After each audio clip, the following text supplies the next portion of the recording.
হয়, আমাৰ দলীয়ভাৱে পৰ্যায়ক্ৰমে মিটিংবিলাক হৈ আছে। আমি যোৱা পৰহি দিনাখন আমাৰ জনপ্ৰতিনিধি যিমান আছিলে তেওঁলোকৰ লগত বহিলোঁ আৰু মাজে সময়ে আমাৰ বাকী মৰ্চাসকলৰ লগতো ডিছকাছ চলি আছে, মণ্ডলৰ লগত আলোচনা চলি আছে।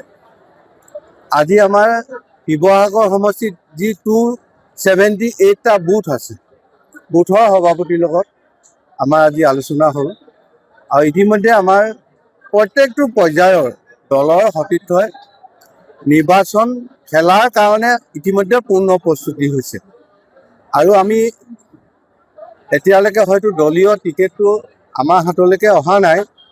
আমি অধিক আগ্ৰহেৰে ৰৈ আছোঁ যে লাষ্ট মুহূৰ্তত হ'লেও দলে আমাক বন্ধুত্বমূলকভাৱে হ'লেও আমাক নিৰ্বাচন খেলিবলৈ আমাক দলে সুবিধা দিব।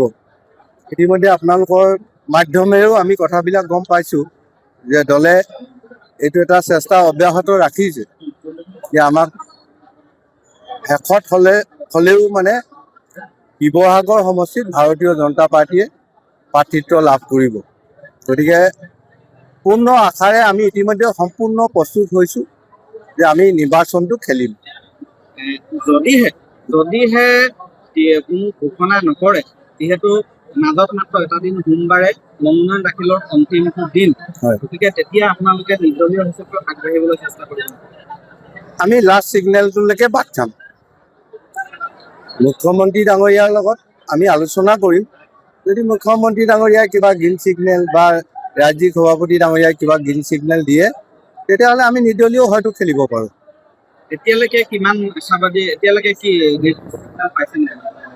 আমি এতিয়ালৈকে 95% ইতিমধ্যে আমি আশাবাদী যে আমি টিকেট পাম। যিকোনো খবৰৰ বাবে যোগাযোগ কৰক আমাৰ এই নম্বৰত 9181 307 2221।